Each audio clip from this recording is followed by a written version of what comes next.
All right. Hello, everyone. It looks like we are live. Yes. Thank you for being here. Hello, hello. And tonight we have the renowned animal communicator, Marla Santino, in the house. Hi there. Hey, Marla, how are you? Good. I'm good.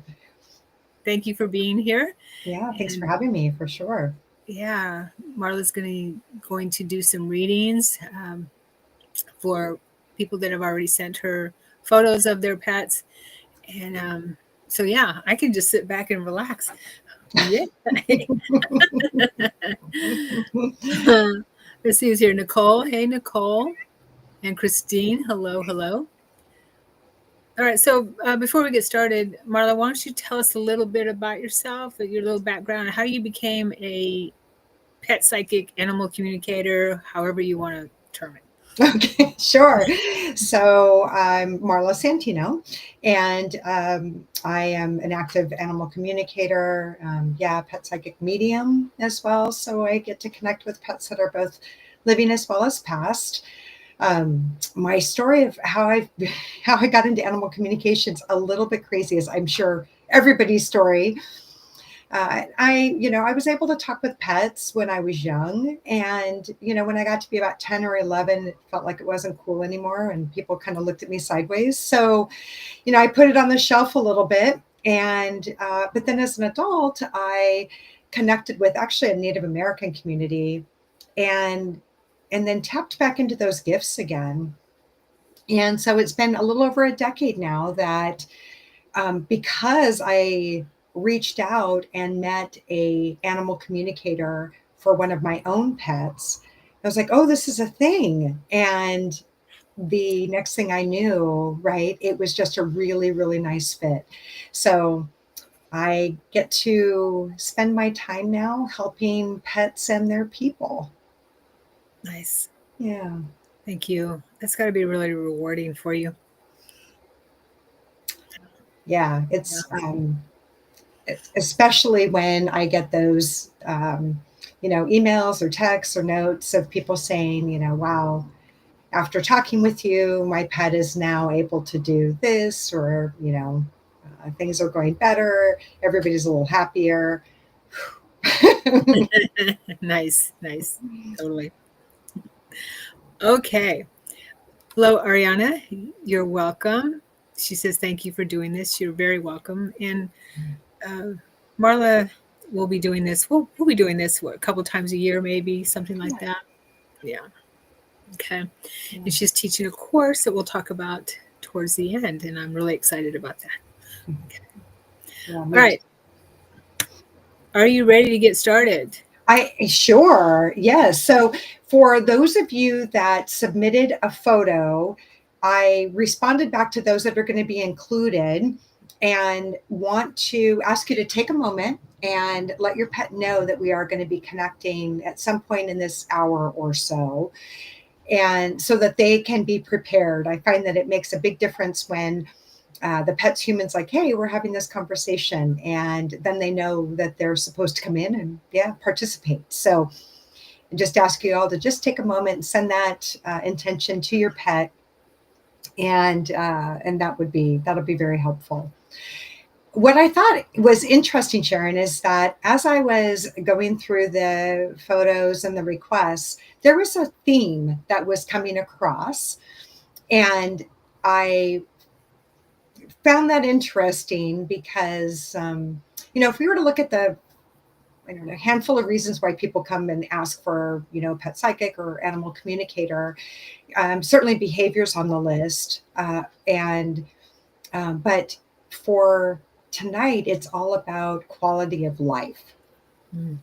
So these are, generally speaking, pets that are maybe a little bit older, maybe showing some signs, and their humans want to know what they can do for them to make things a little bit easier, and maybe even hear what they need. Yeah. So anyway, I just wanted to let people know that I think I find it interesting that just out of the collective come a group of people that are looking at quality of life. Yeah.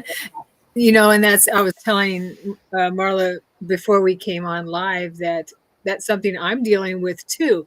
So yeah, I love how the universe works. Right? Wait Completely. to hear.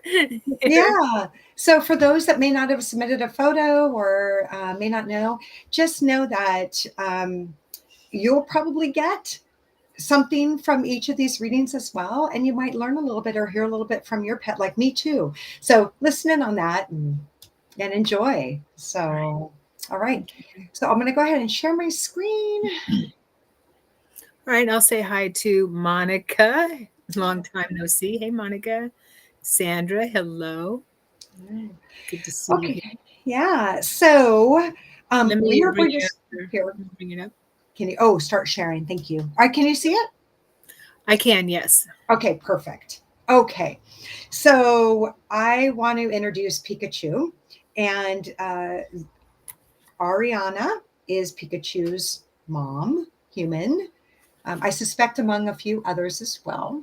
So I get the feeling, Ariana, that you've got a few people in your household, and that Pikachu feels like that he gets attention from a couple of different people in the house. So that's really sweet. I think that's really sweet of him. So as I'm taking a minute to connect with Pikachu,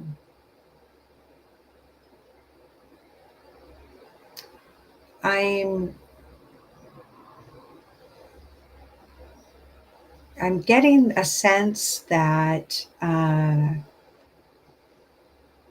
right, that he's one that's kind of getting a little bit older, and some of the needs and requests from him have been changing a bit. And so for Pikachu, and I think this is why we were talking about having like a number of people in the house as well. Sometimes he's just ready to have a little bit of quiet time and not have anybody fuss over him. So I don't know if that makes any sense or not, but uh, his that's kind of his request is like he'll go into uh, a space where he's resting, and it's in a room where other people are in, and so he wants to be kind of part of the family, and part of the remain in touch with the household, but is also asking for his space. So you don't have to check in with him so often, make sure he's feeling okay or what have you. He's sharing that he's vocal, specifically vocal enough to let you know if he needs something. So that's one of his first requests, is a little bit of space. And again, this is not unusual, especially when it comes to quality of life discussions and pets that get older.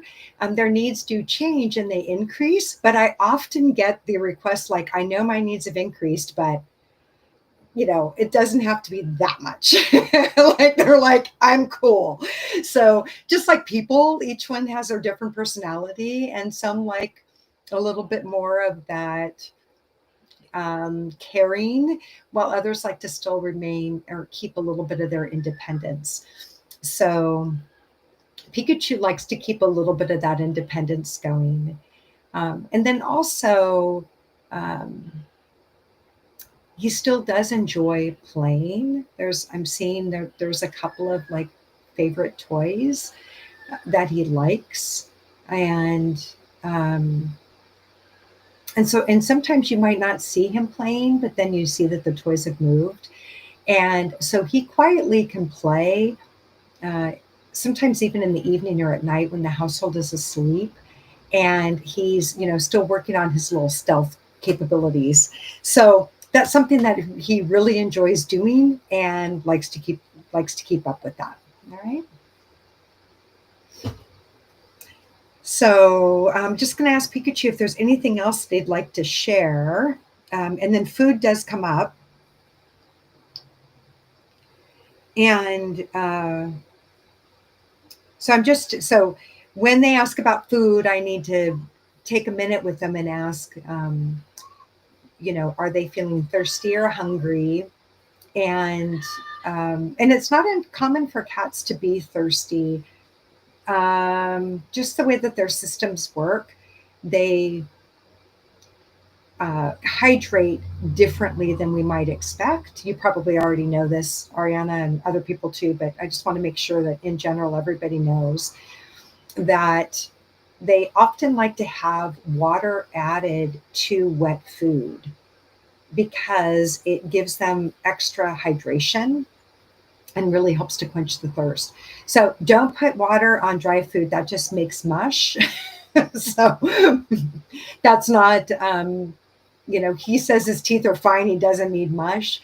But what he really would like is to, add more water. That would be, 2 or 3 tablespoons to the wet food that he might get, a couple times a day. All right, and that'll help with his hydration for sure.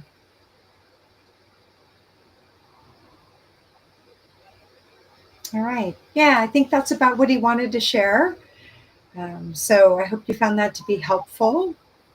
And again, if you're a cat person, some of their other top priorities can include things like a litter box.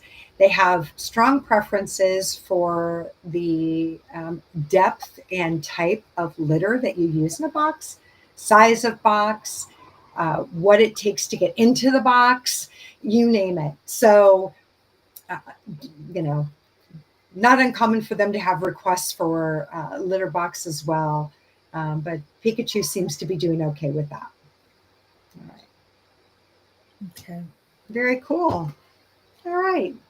So let's go on and see about, let me just go here. There. Oop. Ah, I was going too quick, then not fast enough. Okay, there we go. Um, Pap Kitty, yes. And Pap Kitty's mom is Monica. And so we're on a kitty thing today. So that's pretty cool. So I'm just going to take a minute to connect with Pap Kitty. And he's trying to remind me of something that he shared with me briefly, that is it Pop Kitty and not Pap Kitty? Did I misspell that, Monica? Just a question for you. So he's trying to remind me of something he shared when I was first working on his photo. So we'll see if that comes up.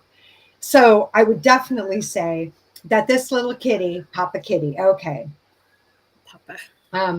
Papa Kitty, this guy is very, you have to earn his respect. You have to earn a seat at the table with him. So not everybody is worthy, and you need to be sure that he's going to gain your respect. And so whenever you're checking in with him to see how he's doing or what's going on, remember that he holds himself in very high regard. So you would you would talk to him as you would somebody who is a superior to you. And I'm not going to say, like, he's not like the boss of the house, but he's more like a king or a prince, where he holds a position that is above others. And not that he necessarily bosses people around, but he expects his opinion to be heard and valued. So, but he's always fair, he says. Uh, so with Papa Kitty, I'm just checking to see what his what his sort of requests are. Okay, so for Papa Kitty, you know what's interesting? What's coming up is like a scratching post or a place to scratch. I suspect he might scratch on furniture on occasion or be asked not to scratch on furniture. And so there's two parts to that. One is that he needs to be able to have a place to scratch that's both vertical as well as horizontal. So having a couple of those available would be really helpful for him. That's a request that he's making. And, and then that would make your life a little bit easier, I guess he says. And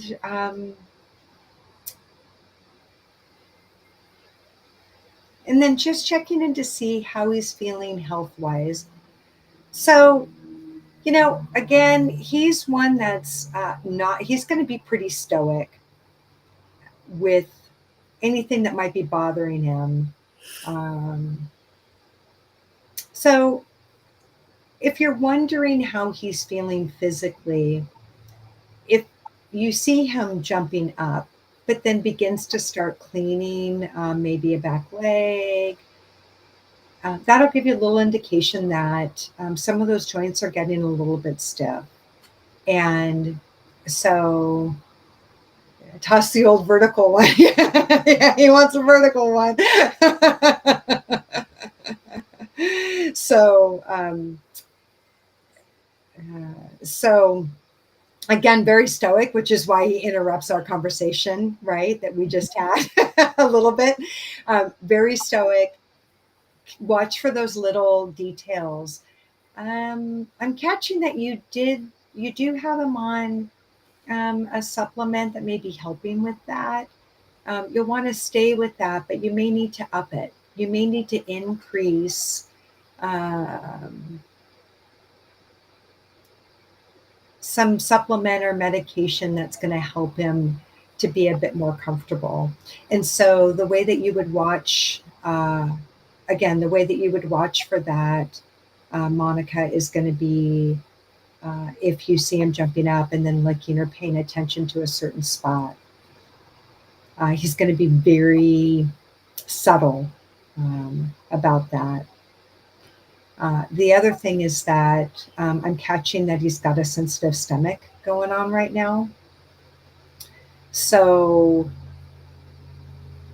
and I'm going to take a second and ask him if it's because of any treat or food change in the last couple of months, or if it's if it's a system change. And it does seem like there's a system change. So, what I'm catching from this is that he can't eat quite as much in the same sitting. Oh, he just started chemo. Okay. So he can't eat quite as much in the same sitting.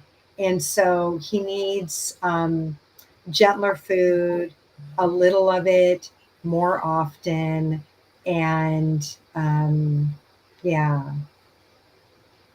And that should help him with that process. Okay.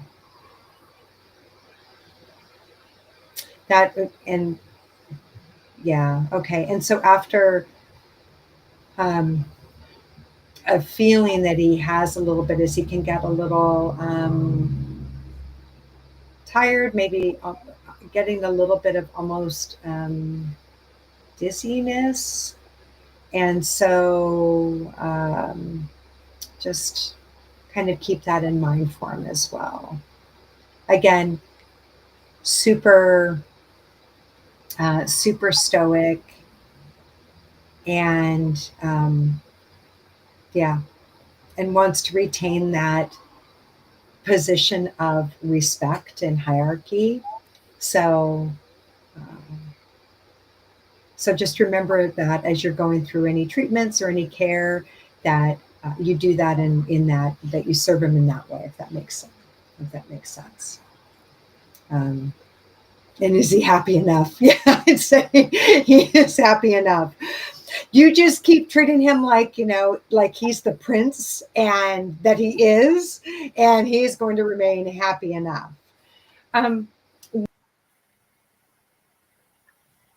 One of the things as we're talking about again, that when you're working with a pet, whether or not they have a diagnosis or if it's just age related, I shouldn't say just age related, if it's age related, there's a the thing that can help the humans the most is by keeping a log or a little bit of a diary as to um, their what foods that they've been eating, are they drinking that day so much, but then also make note of behaviors. So, are they sleeping more, or do they seem like they're alert more? Do they seem really cranky, or are they still kind of interested in cuddles or playing a little bit? um, so engaging in those interests, behavior, whether or not they're cranky, or if they seem that they're pleasant enough. So in addition to whether or not they're eating, drinking, sleeping, mobility wise, those are some other things that you can keep an eye on. Okay. All right. Yeah, thank you for sharing, Papa Kitty. That was really kind of you. He's like, you're welcome. It's like if you could bow to him. Thank you, sir, for spending time with us. He's really sweet. Like I, I, I could only imagine that when he comes to you for cuddles, he is the best cuddler and hugger ever. So, good job, humans. Thanks, Monica. Yeah, thank you very much, Monica. All right, since we're on the kitty mode here, we're going to talk to Nola and Philomena. So when I was making a note of Nola and Philomena, what's interesting is both of these girls relate to their names. And although I got a note here that you sometimes call her Philly, there are times when Nola and Philomena are quite appropriate. And Philomena is what would you call the uh, more proper, that's the word I'm looking for, the proper name and name use. So, not so much when she's in trouble. Um, that's a good time to use Philly, like Philly, doggone you. But when you are praising and loving on, Philomena is your term of endearment. Okay, Christine. So that's your, for Nola, she's good. She's easygoing. She's like, yeah, whatever. I'm good with this. But Philomena has more uh, preferences, I guess I should say. So that's her terms of endearment, and so you can use that with for her. So um,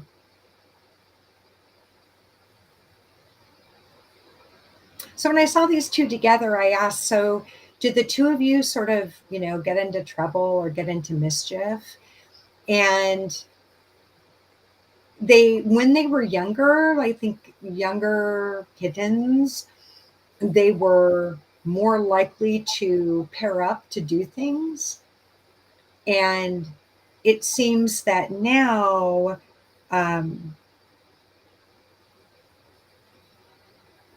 that Nola watches for Philomena to sort of lead the charge on what she might like to do next, and asks her for her preference.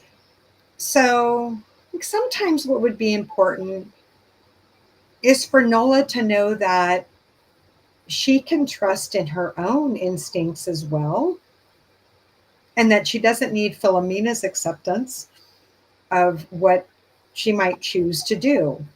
So, um,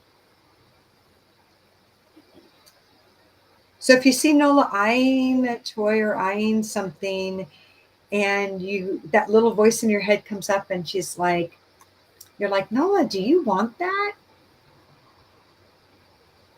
I would say go with that instinct and maybe distract Philomena with something and allow Nola to have that, be able to engage in whatever that interest that she has, so that she can gain a little bit of independence at times. Not that it's bad, just gain a little bit of confidence.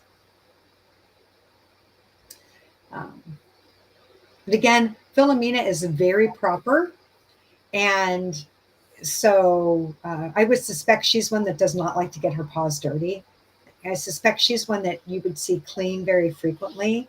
And you might even wonder if does she have to have a food dish that's even clean? Like she seems like a clean nut.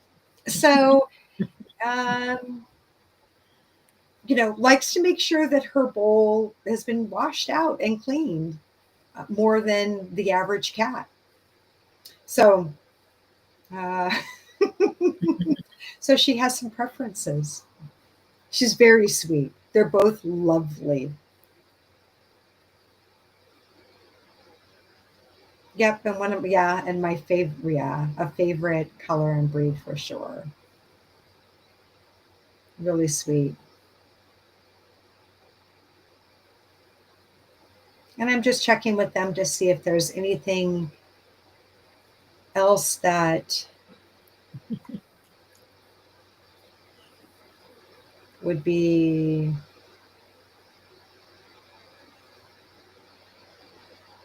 And so I am catching, Christine, and again, I'm not sure what this means to you, but I'm catching that there's just a little bit of grief or sadness um, that's kind of around you guys right now.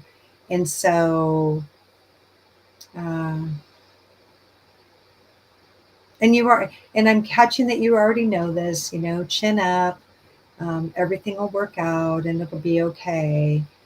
Um, but know that that is recognized as well. Um, whatever might be coming your way. So yeah, keep the faith. All right. Is this making sense? Any questions, Sharon? Uh, I don't see any in the chat. I do have a question though. Are these Siamese or Persian kitties? They are so gorgeous. They're beautiful, aren't they? Yeah, Yeah. those blue eyes. Right? Christine, what breed are your kitties? Mhm. And those tails. I know when I've seen Christine on video when we've been on Zoom together, I see is their tails. Big white tail that I can remember anyway. Yeah, let us know what breed they are. I um, I'm I curious. just yeah, I am too, and these are some of my rag dolls. Rag dolls. Yeah, so Oh, these are some of my favorite coloring, and I love the white paws and the fluff and the colors, and yeah, they're beautiful. I had never heard of a rag doll kitty.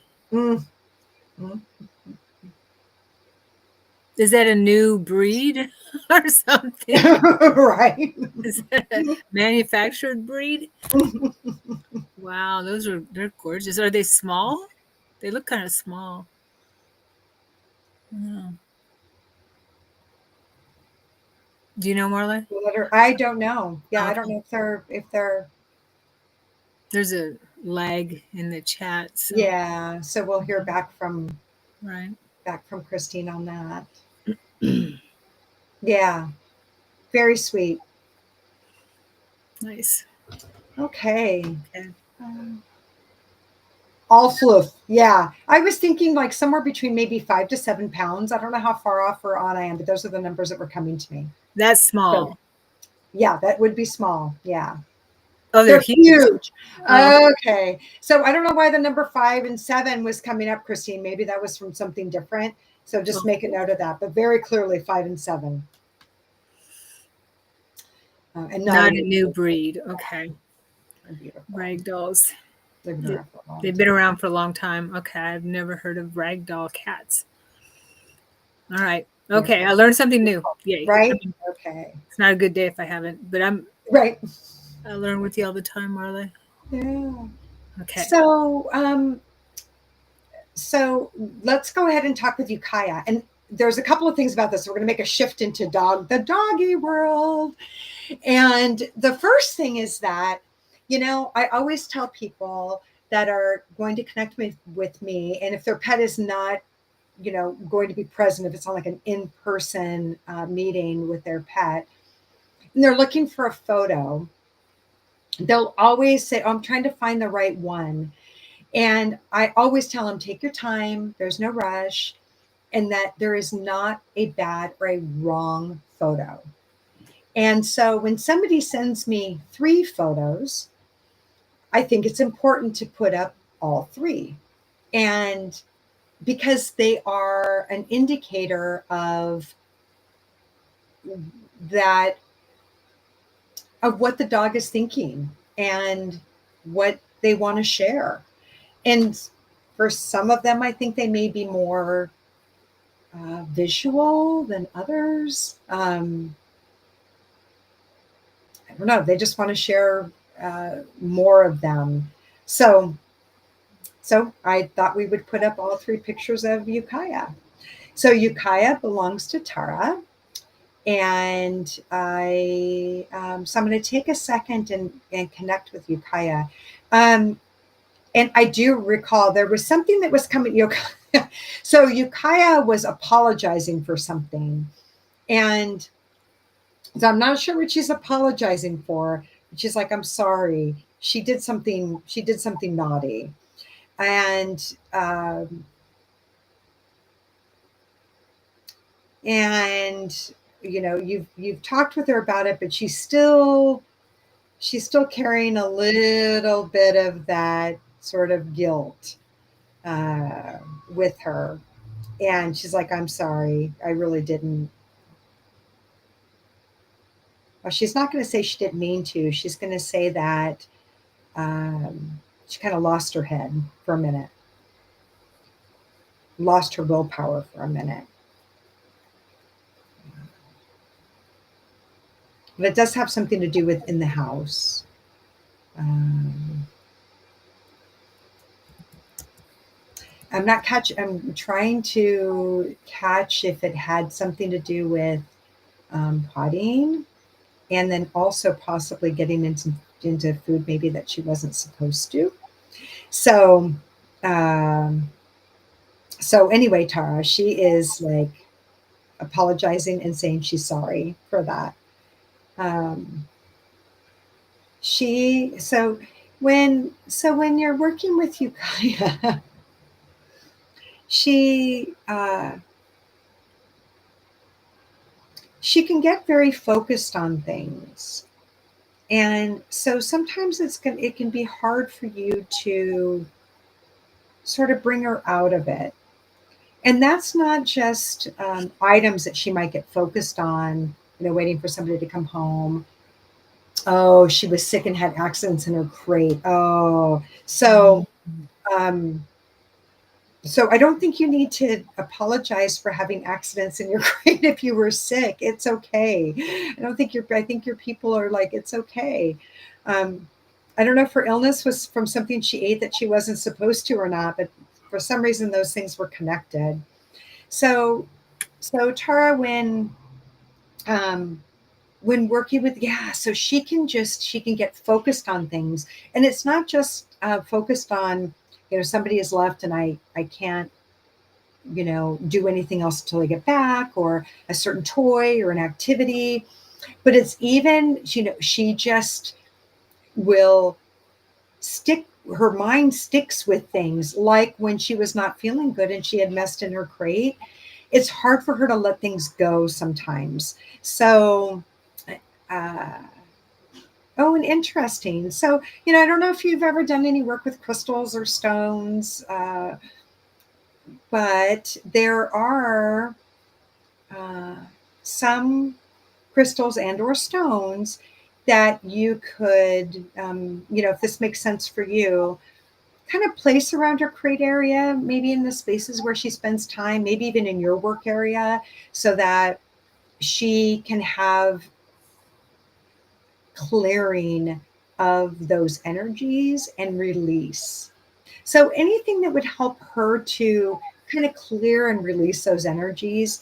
I don't know, when I'm feeling that way, that's like when I want to climb into the bath, right? And have like a salt bath and just let it all go. And so that's the kind of support that Ukiah could really use uh, just around the house. So anything to do with releasing and letting go would be very helpful for her. Yeah, thank you for sharing, Ukiah. That was really, you know, she's sharing some vulnerability. I think that's beautiful. It's a beautiful thing. And she's just the sweetest little soul ever. Very sweet soul. She loves to have her picture taken. She feels like a show dog. So she really likes to be doted over and just, again, really treated with lots of love and in a special way, which I feel that she gets from you, Tara. So it's not that she needs it or is looking for it, but um, that's a time when you guys really bond and connect. And so, if you were ever looking to increase that connection with her, even tap a little bit into animal communication, she's so empathetic herself. She is a really good prospect for that and would be a really big helper to you. So so Tara, you could ask Ukiah, like, I don't know, sweetie, what do you think? And she would be looking at you and you're like, I know, that's what I need to do. Or like, you're right, I should just give that a try. Or maybe I shouldn't, you're right, I should not go do that. She is um, she's your north on your compass and your true north. And so you could almost wear a bracelet like, what would Ukiah do?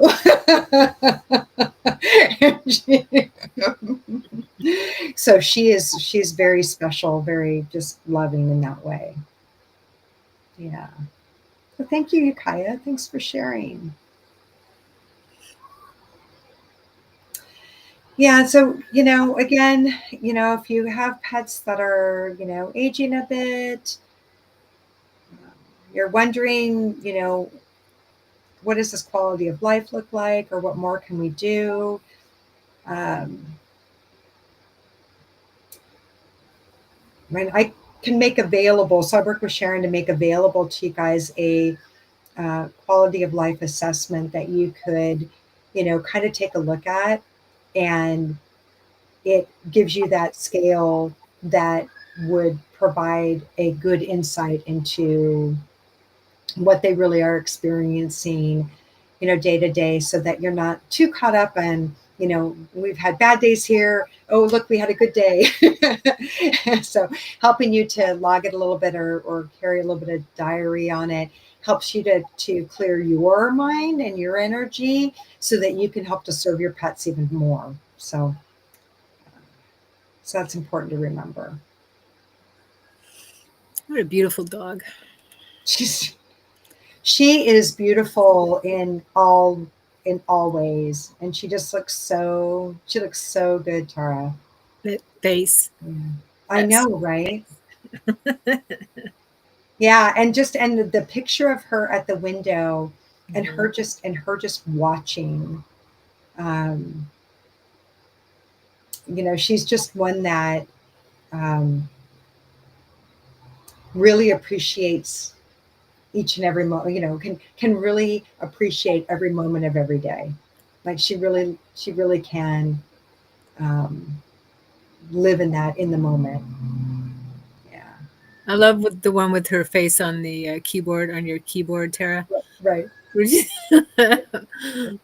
What are you doing? Sweet Oh, face. that's a really good comment. So before we go to the next pet, I do want to share that one of the big questions that I get from people is why is it every time I get on a Zoom call or I'm in a meeting or I'm trying to get a project done and my pet comes up and will nag me and not leave me alone until I get up and go do something with them. And my feedback to you is that when your pet comes up while you're working and two parts to this. So if you're working, let's say you're not on a Zoom call or something or in a meeting, but that you're just at your keyboard and your pet comes up and is nudging you and pushing on you, oftentimes um, you've been sitting there for an hour and a half or a couple of hours. And we often think that, we should be working, working, working, and getting up to get a glass of water, go to the bathroom, what have you, is not something that we always keep putting it off. And oftentimes our pets are coming up and saying, no, it's time for a break, and it's okay to step away. And then oftentimes when you come back to work, that project, whatever you're working on, seems to come a little quicker, your head's a little clearer. Even if you spent those 10 minutes trying to figure out what your dog or cat were asking for, to find that there was nothing that they needed, but instead you grabbed a glass of water and went to the bathroom and then sat back at your desk, those 5 or 10 minutes got you away and cleared your head, and they're like, okay, I got my job done. So there's that. The other is that with all the working from home and you get to go into a meeting in a Zoom call, 15 minutes before that call, check in with yourself and then check in with your pets and say, okay, have I gone to the bathroom? Have I gotten some water? Is there anything that my pets need? Can I pet them for a second and just check in with them? And you'd be amazed at how much better they are at settling while you're in that meeting or while you're having to try to have that conversation. So just a little bit of insight into how to work work at home with your pets. I have to give mine we call it a trigger treat. Well, I give her treat, and she knows when I'm sitting in, if I go into a session or something, or something like this, and she knows, okay, she's got her treats. Now, don't bug me, kind of No, thing. exactly. Okay, Exactly. Yeah. and I got to give her the hand gestures because she doesn't hear anymore and can barely see. So I give her the hand gestures, and she's like, okay, I guess that's all I'm getting. That's all I'm getting. Right. Exactly. Yeah. And sometimes you could even, I'll show my watch I have a dog that particularly likes to, you know, chat about stuff. And so if I'm finishing up a session and she thinks it's been long enough, um, I'll like literally show my watch to her and go, I need 10 more minutes. And Mm. then she'll look at me. I'm like, it's really important, 10 more minutes. And she'll be, okay. So that's what usually works for me. It's not 100% always every time, just like anything else. But anything you can do to get into that, like you said, a trigger conversation, a trigger treat, and let them know, hey, this is the time that I need. Communicating that to them verbally, yeah, really helpful. Yeah, they're a lot smarter than we think they are. I think when we just let them know something and like communicate with them, like you're saying, Marla, and let them know they get it sooner. Yeah. Yeah, it's so funny. We've all, it's been millenniums, right? That we had this idea that, there's a certain pecking order and we're at the top. And, for pets, whether that be a dog, a cat, horse, and others too, they're like, sure, whatever. You're at the top. Can we get into these things now? They're so much smarter, so much more gentler, so much than we are. They're just so patient and so understanding. Where I sometimes wonder if we deserved it. Yeah, it's like I'm Right. not sure how we deserve them in our lives sometimes. Yeah. Right. Yeah. They Yeah. just don't communicate the way we do in language, Right. which is cumbersome anyway. I think, animal communications is a lot uh, more. There's a lot more.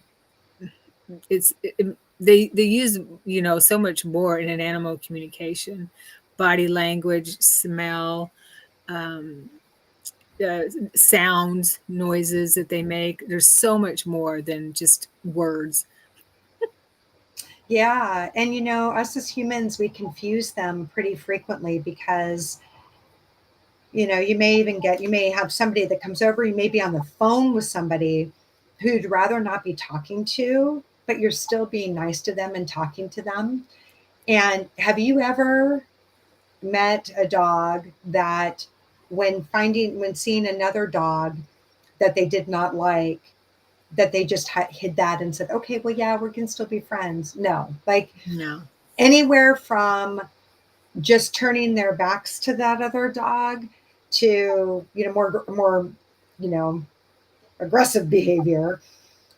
It's clear when they don't want to be around. And same with cats, right? And, if they don't want to be with somebody, it's, they're out of there. And us humans we don't do it that way. And so we can confuse them sometimes. So it's really important that when you're communicating with your pet, that you really communicate from that heart chakra, that heart space, because that's where your soul lives. And your soul is just nothing but pure love. And that's when they know, like, okay, we're on the same wavelength. Yeah. Which is an awesome segue for a plug here for your course coming Oh, up March 22nd. Yeah. yeah. So Marla is teaching a course on animal communication, beginner animal communication, and also advanced after that. And you can get a bonus if you get both at the same time. But it's in person if you're local and on Zoom. So Yep. she'll be holding it both ways on Zoom and in person. So it's on the Academy website if you're interested, and down in the KamaraAcademy.com in the details. So yeah. Yeah. Yeah. I'm really looking forward to it. Doesn't have to be, you don't have to want to aspire to be an animal communicator. um, the feedback that I get is that at the end of the day, people really do begin to feel like they're growing as a person and become a better person because they understand what pets believe that we can do. Sometimes you'll see a saying that says, be the person that your pet thinks you are. And so, yeah. So it always, yeah, it does my heart good. I love doing these classes and helping people to grow. Yeah, a little bit more. Nice. Yeah, thank you. Okay. All So right, so Monica has comments. yeah. Nice. So let's talk to Trixie. So this is funny because so Nicola sent me a picture, but I didn't get the name of Trixie, and I didn't name details. So I got back to Nicole. So thank you, Nicole, for answering my question because I said, well, what's her name? And I wrote down mystery cat, and I even put that on the slide in the case I didn't hear back from you, Nicole, before we did our sessions here. And then I typed in Trixie, and I was like, of course her name is Trixie. And she is a mystery cat. So she is fickle at times. Like you're like, do you like that? Not today. No, thank you. That was your favorite yesterday, right? Yeah, but well. So she can be a bit on the fickle side. Not a bit. That's kind of her That's kind of her mode, a little fickle. So, um, and so in asking like, what does she want to say, or what does she want to share? Um, Trixie's like, well, let me think about this for a minute. And uh, it's almost like she's holding Aladdin's lamp, and she's like, I have three wishes. And I have to make sure that each one counts.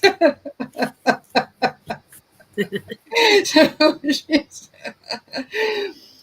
so Trixie, let me say that it doesn't have to be like the genie wishes, where you're never quite sure if you're wishing for, like, you got to got to watch for what you wish for.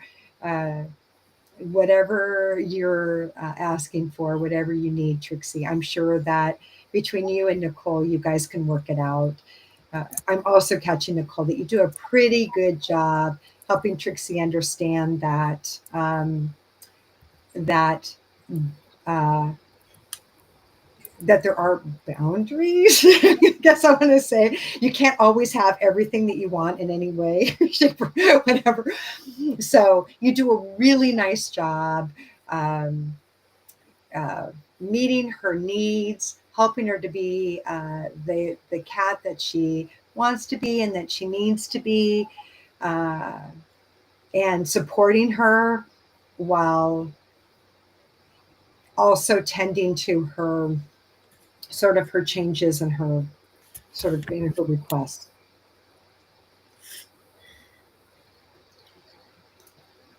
So I need to take a sip of my lemonade for a second. Um, what is coming up with Trixie, though, is that um, she uh,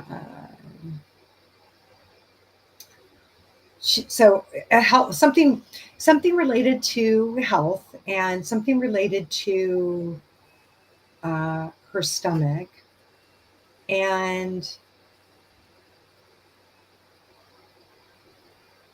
feeling a bit bloated. So um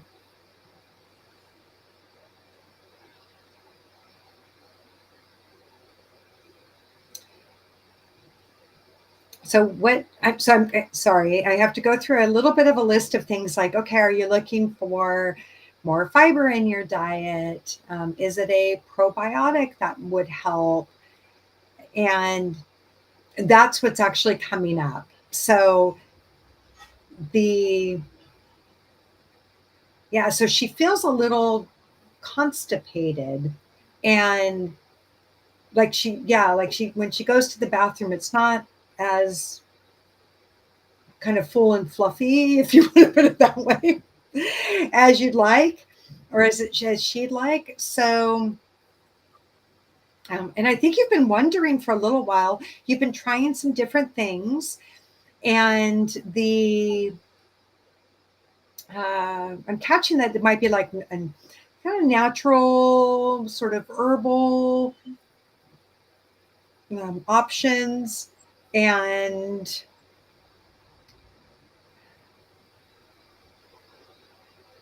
it's not quite getting her where she needs to go, literally.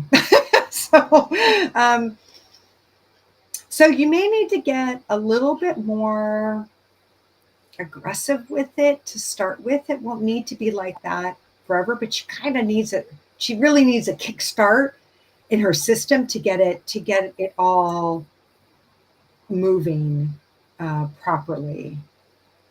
And boy, yeah, I could see you like trying to figure out, is it food? What foods do I try? And lots of, I mean, there, right? So, so, yep. So get started with something to do with some fiber. Again, do your research, talk to your vet, what you think, what you're comfortable with, how it works. And what Trixie is asking for is a probiotic that would help her system to digest and break down those foods. And then you may, want to explore like, all right, are there different foods that we want to change up, or but don't change too many things too quickly. It's going to take a month or two for things to start to roll in the right direction. So, you start her on a probiotic, and then you get to wait for a little while and kind of watch the clock, and and just be a little patient on watching for changes. And then when you start seeing those changes come through, you're like, oh, okay, now I can start to maybe switch up a little of this or a little bit of that to see if we can't, support her system even a little bit further.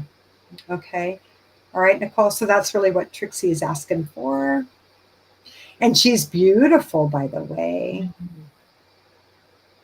I just love the way that she presents herself. It's almost like she's made up of two cats. She's got this front where she's got colors, and then the backside that she's got like sensitive stomach diet. Yeah. Floor to floor again. Yes. Yeah. So she's really gonna, do well with, uh, yeah, keeping No. that flora going. Yeah. Yeah. And what Oh. a love. She just is. She does look like two cats there. She does. She's got these like two cats. And in some ways it's like, I mean, everybody has their own figure, right?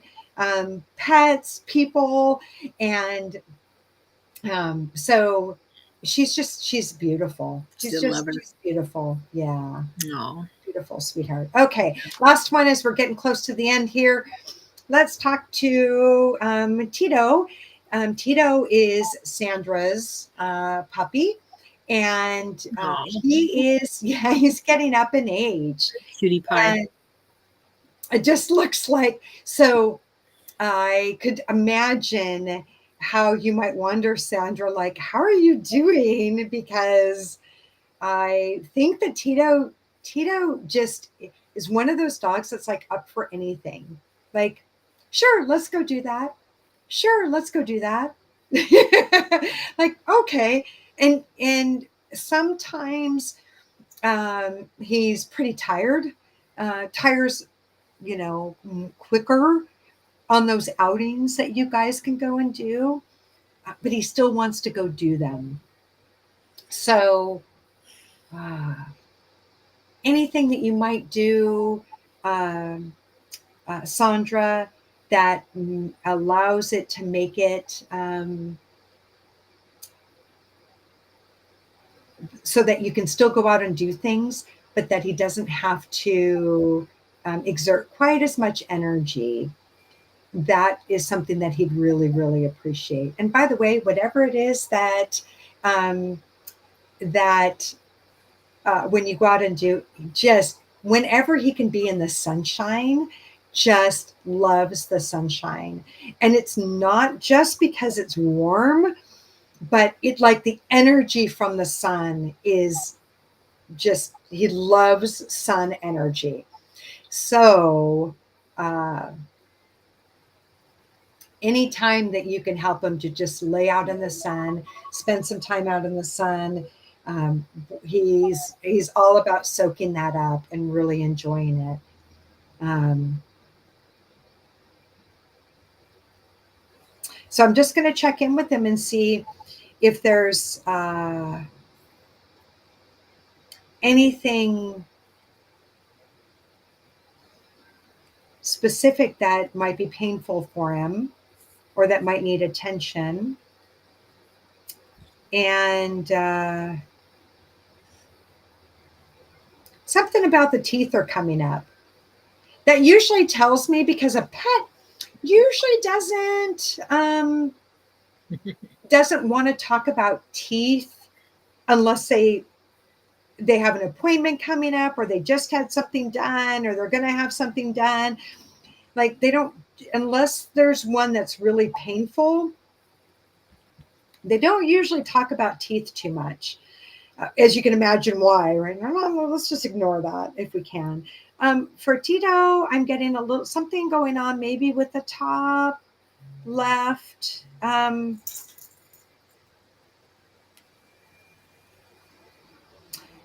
And so you may find that if he scratches his nose, he has a dental appointment. Okay, he's got. Okay, with with the teeth, with pets, with dental appointments with pets, be really honest and really clear on what they're going to be doing when they go see the vet. So oftentimes, as they're humans, we want to tell them it's going to be okay. We'll take care of you. Blah blah blah. Certainly say those things, but please be honest. You have a dental appointment, they're going to do a cleaning and they're going to check and see if all your teeth are healthy and sustainable. If for some reason there are teeth that are diseased, the vet's going to choose to remove those teeth, for example.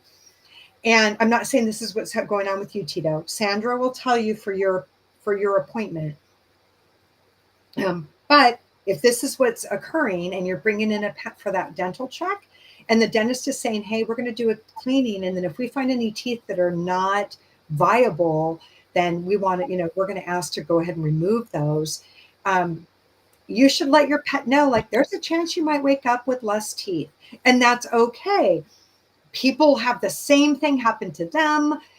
We'll be sore for a couple of days. We have medicine to help you with that. And then we'll make sure that whatever food that you need is going to be easy to eat, digest, all that good stuff. So we might be uncomfortable for a couple of days, but we got you. So just be so honest with them about what's coming down the road. Because even if they're going to be freaking out about it, right? They, just like a person, you're anxious about it. So yes, you might take something to help you to calm down beforehand. You feel, nervous about it. But that doesn't mean that you wouldn't kind of step up and say, you're right, for my health, I need to go do this. So even though I'm afraid, I know that I need to go take care of this and I'll get through it. Right. So be honest with your pets, share that information with them. All right. So thank you so much, Tito. Thank you, Sandra, for sending in the photo and trusting that conversation with Tito. Thank you both so much for that. Really appreciate it. Yeah. Yeah. Yeah. Do pets read your mind? Yeah, absolutely. And Definitely. and just keep it in mind. I'll go ahead and stop sharing now that you know, and again, these are one of the things that we talk about like in the class is that um pets pets do hear conversations, but sometimes it's a little like hearing somebody's conversation on a telephone, so they only hear part of it, right? And they want to know more. Like what's really, like Really? That's surprising. I didn't think they'd be interested in human conversation. oh, it's Unless you're talking about them, maybe. well, and they like to know I what's think going they on with their understand that. and Okay. with their people. Like sometimes they want to know, like they're worried about their person, Yeah, and that makes so sense. they can really do that. So Totally. yeah, Yeah. so thank you everybody who submitted, and glad that it was Right. helpful. Yeah. Does anyone have any questions? I scheduled this till 7:30. Can you stay till 7:30? Absolutely. Oh, okay. Oh yeah. I wanted to. Nicole said something here. I wanted to show. She said that her kitty Trixie gained weight after her buddy passed. Oh, Now, can you comment on that, Marla? yeah. So I'm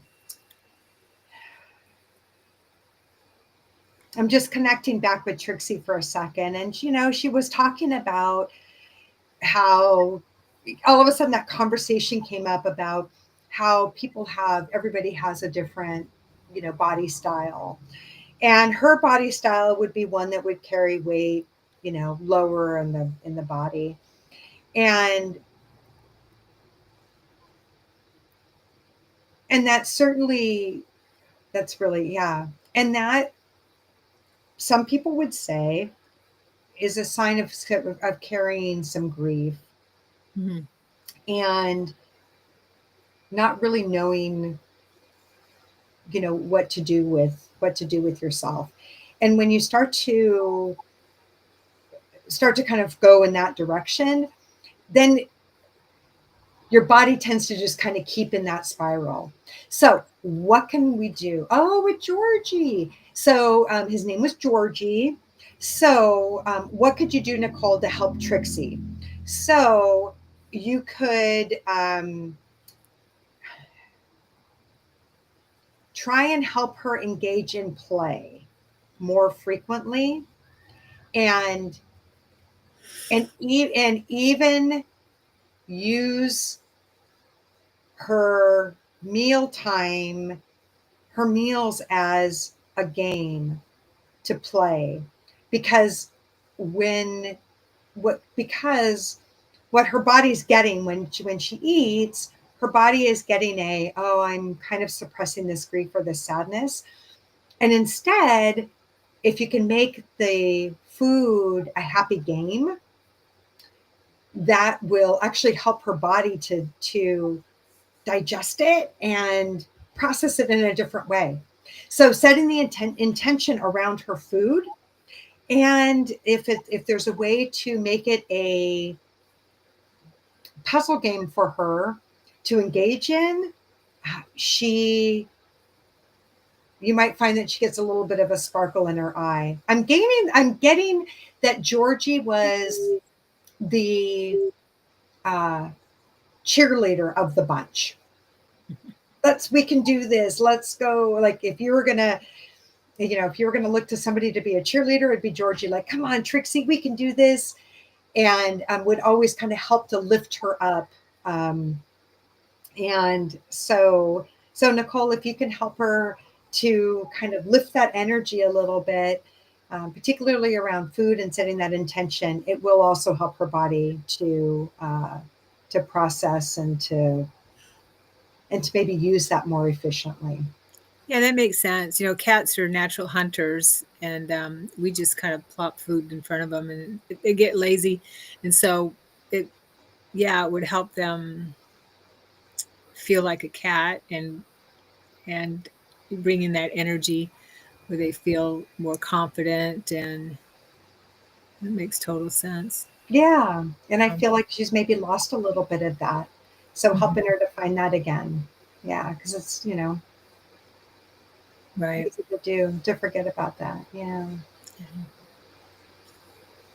Very cool. yeah. Okay.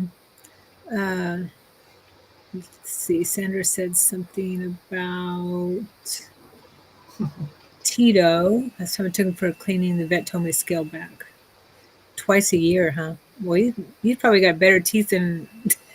I told you to scale back. Right. That's lovely. Yeah, Wow. you got good teeth. So, yeah. So let Tito know, like, we've been doing this. Your teeth are in great shape. We don't expect this or that. Uh, just give him those details, and he'll. I think Tito would really. Uh, So with my dog, every when I've taken her, they had to put her under in anesthesia. It was a surgery in order to clean her teeth. So is that the kind of procedure, Sandra, that you're talking about for Tito? Tito has great teeth. Yeah, I imagine for right. twice twice a year. Yeah, that's awesome. Um, Maybe because he went twice a year that the surgery that he didn't have to go through that because my dog did, and because I didn't take her twice a year. But Right. but my vet said that she had good teeth considering she was a small dog, so there wasn't a problem. Just when she got older. Um, yeah. Yeah, but that's a good point, Sharon, right? That's one of those times when you can say to them, hey, I'm taking you to the vet. I have to take you in early because I need to monitor you about a few things. So you're going to be in yeah, they do put them out. Yep. They, you're going to be in a crate. There's going to be other pets in there, some that are stressed, some that are sleeping. Uh, it's, but you'll be safe.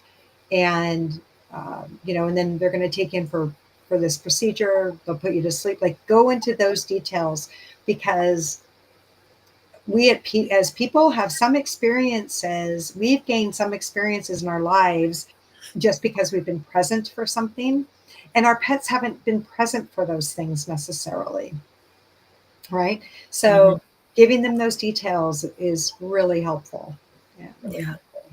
So I have a question, since I don't see anything here in the chat yet. When it comes time, he hates being kenneled. Yeah, Yeah.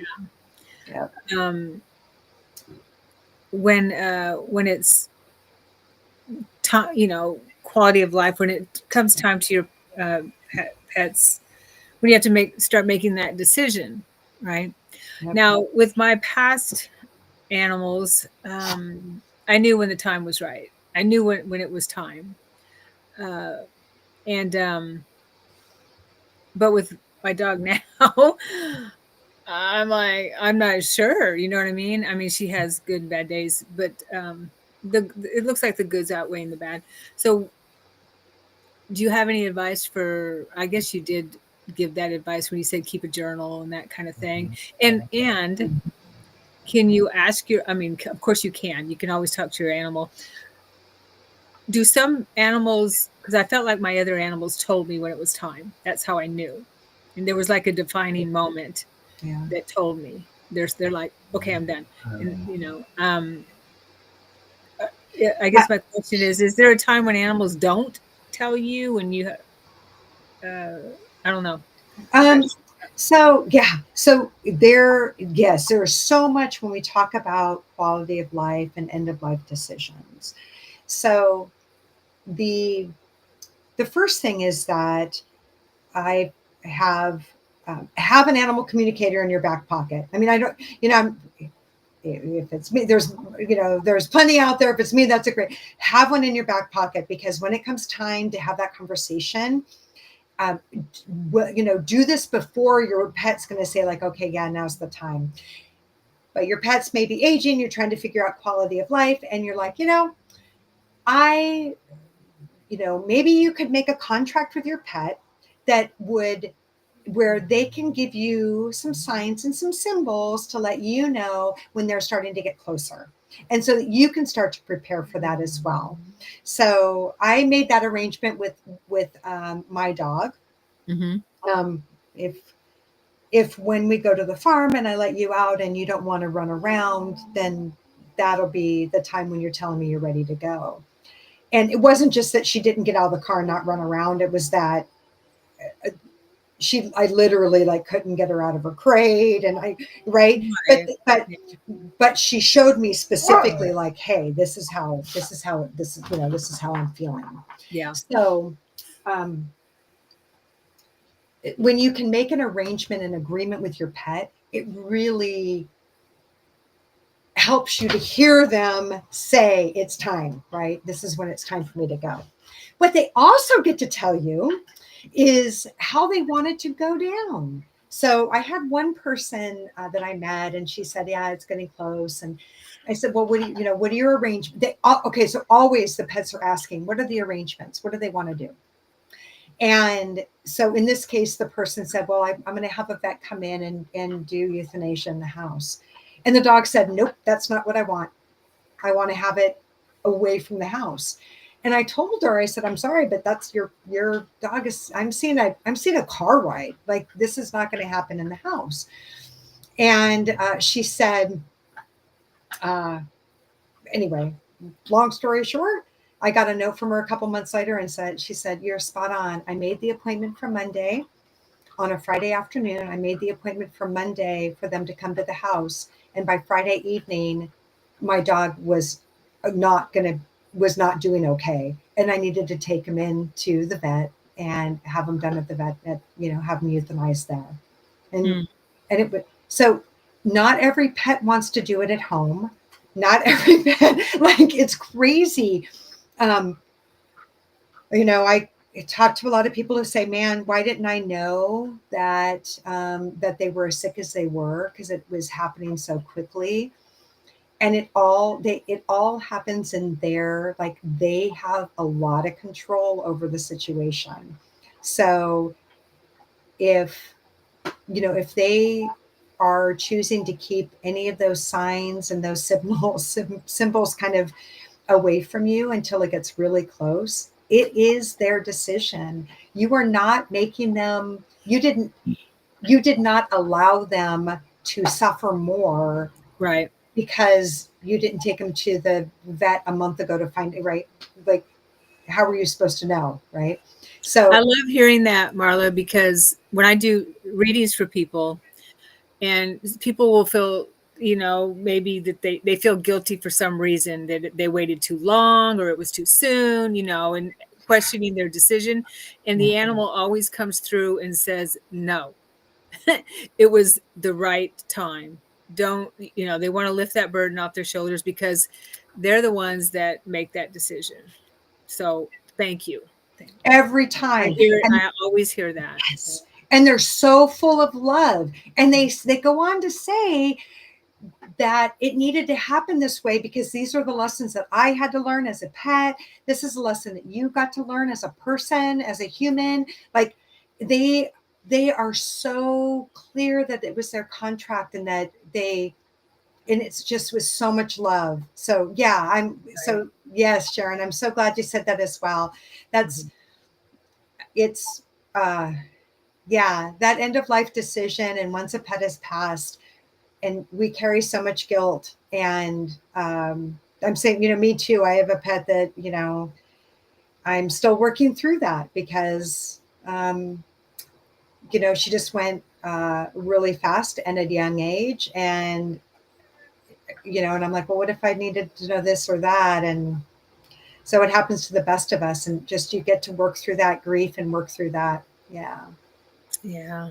Yeah. It's, well, they're family, so it's a I definitely have a one. part.